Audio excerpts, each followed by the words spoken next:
భారత్ బంగ్లాదేశ్లు మరోసారి చేరువయ్యే అవకాశాలు స్పష్టంగా కనిపిస్తున్నాయి. ఈ మేరకు బంగ్లాదేశ్ నూతన ప్రధాని తారిక్ రెహమాన్ చొరవ తీసుకుంటున్నారు. తాజాగా బంగ్లాదేశ్కు వెళ్లేందుకు భారతీయులకు జారీ చేసే వీసా సేవల్ని ఆయన పునరుద్ధరించారు. ఈ నేపథ్యంలో ఢిల్లీలోని బంగ్లా రాయబార కార్యాలయంలో అన్ని రకాల వీసాల మంజూరు సేవ. ఈ పరిణామాల నేపథ్యంలో రెండు దేశాల మధ్య సంబంధాలు క్షీణించాయి.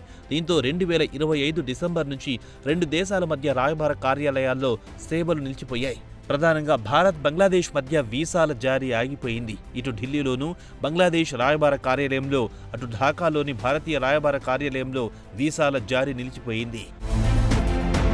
అయితే బంగ్లా ప్రధానిగా బాధ్యతలు స్వీకరించిన తారిక్ రెహమాన్ 3 రోజుల్లోనే భారత్తో సంబంధాల విషయంలో సానుకూలంగా స్పందించారు.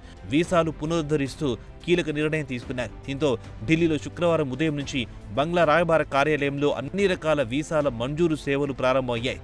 కాగా త్వరలోనే ఢాకాలో కూడా బంగ్లా నుంచి భారత్కు వచ్చేందుకు వీసాల సేవల్ని పునరుద్ధరిస్తామని బంగ్లాలోని భారత రాయబార కార్యాలయ అధికారి ఒకరు తెలిపారు. మెడికల్, టూరిజం వంటి అన్ని రకాల వీసా సేవలు అందుబాటులోకి వస్తాయి.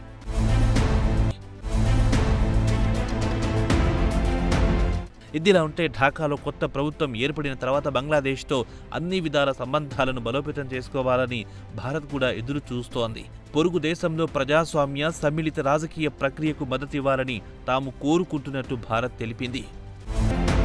కాగా భారత్ బంగ్లాదేశ్లను కేవలం పొరుగు దేశాల కోణంలోనే చూడలేమంటున్నారు అంతర్జాతీయ రాజకీయ పరిశీలకులు. ప్రాంతీయ భద్రతకు రెండు దేశాలు కీలకమే. ముఖ్యంగా మహమ్మద్ యూనూస్ పాలనలో భారత్ బంగ్లాదేశ్ మధ్య సంబంధాలు దెబ్బతిన్నాయి. కాగా ఈ పరిస్థితిని చక్కదిద్దాల్సిన బాధ్యత నూతన బంగ్లాదేశ్ ప్రధాని తారిక్ రెహమాన్పై ఉంది. అలాగే అవసరమైన పక్కా ప్రణాళికలు తయారు చేసుకోవాలి. ఇదిలా ఉంటే ఢాకాతో స్నేహబంధం ఢిల్లీకి కూడా కీలకమే అంటున్నారు రాజకీయ పరిశీలకులు.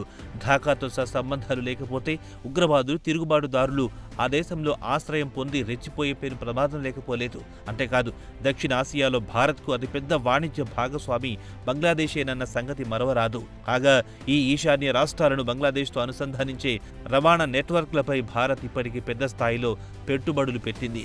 అంతేకాదు బంగ్లాదేశ్కు కూడా అది ఆర్థికంగా లాభదాయకంగానే భావించాలి. తారిక్ రెహమాన్ చొరవ కారణంగా భారత్ బంగ్లాదేశ్ మరోసారి చేరువ అయ్యే అవకాశాలు స్పష్టంగా కనిపిస్తున్నాయి.